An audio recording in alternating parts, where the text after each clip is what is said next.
Big boss വീട്ടിൽ നിന്ന് ആരാണ് എവിക്റ്റ് ആവാൻ പോകുന്നത്? ശാരികയാണോ, സരികയാണോ, ശൈത്യയാണോ? അതുപോലെ തന്നെ ബിഗ് ബോസ് സീസൺ 13 സൽമാനെ കോപ്പി അടിച്ച് ലാലേട്ടൻ വന്നിട്ടുണ്ട്, ഒരു പ്രൊമോയോട് വന്നിട്ടുണ്ട്. അപ്പോൾ എന്താണ് നമുക്ക് നോക്കിയാലോ. പിന്നെ ഡബിൾ എവിക്ഷൻ ആയിരിക്കോ? ഇത്തവണയെങ്കിലും ഡബിൾ എവിക്ഷൻ ആയിരിക്കോ? നമുക്ക് സംസാരിക്കാം. എന്റെ പേര് ഷഹീർ. എന്റെ വീഡിയോ ആദ്യമായിട്ട് കാണുന്നവരാണ് വീഡിയോ ലൈക്ക് ചെയ്യണം, ഷെയർ ചെയ്യണം, കമന്റ് ചെയ്യണം. ബിഗ് ബോസ് ഡയറീസ് എന്ന് പറയുന്ന യൂട്യൂബ് ചാനലിൽ സബ്സ്ക്രൈബ് ചെയ്ത് കൂടുതലുള്ള ബെല്ലൈക്കൻ എനേബിൾ ചെയ്താൽ മാത്രമാണ് ഞാൻ ഇടുന്ന വീഡിയോസ് നിങ്ങൾക്ക് നോട്ടിഫിക്കേഷൻ ആയിട്ട് കിട്ടും. അപ്പൊ നേരെ വീഡിയോയിലേക്ക് പോയാലോ. ആദ്യം എവിക്ഷന്റെ കേസ് പറയാം. എവിക്ഷനില് ഡബിൾ എവിക്ഷൻ ആണ് എന്നാണ് അറിയാൻ കഴിഞ്ഞത്. ഇനി അവസാന നിമിഷം ഇതിന് മാറ്റം വന്നാലുള്ളൂ. ഇതിപ്പോ 100% കൺഫേംഡ് ആണ്. എവിക്ഷൻ ഡബിൾ എവിക്ഷൻ ആണ്. കഴിഞ്ഞ ആഴ്ച പോലെ നമ്മൾ കഴിഞ്ഞ ആഴ്ച വിചാരിച്ച ഡബിൾ എവിക്ഷൻ ആയിരിക്കും എന്നാണ്. പക്ഷേ ഇത്തവണ ഡബിൾ എവിക്ഷൻ ആണ്.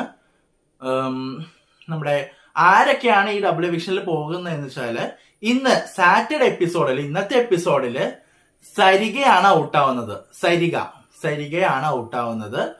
പിന്നെ ഒരു ഞെട്ടിപ്പിക്കുന്ന പേര് എന്താണ്, ഈ ഡേഞ്ചർ സോണിൽ വന്ന 3 പേരില് ഒരാൾക്ക് സേവ് ആവാം അല്ലെ. ഇപ്പൊ ഞാൻ പറയാം, ഡേഞ്ചർ സോണിൽ എന്റെ കണ്ണിൽ ഡേഞ്ചർ സോണിൽ സരിക, ശൈത്യ, ശാരിക, ഈ 3 പേരാണ് ഡേഞ്ചർ സോണിൽ നിൽക്കുന്നത്. ഞാൻ കരുതിയത് ശൈത്യയാണ് ഔട്ടാവുന്നതെന്ന്. പക്ഷെ ശൈത്യ അല്ല, ശാരികയാണ് ഔട്ടാവുന്നത്. സത്യം 100% കൺഫേംഡ് ആണ്. സരികയും ശാരികയുമാണ്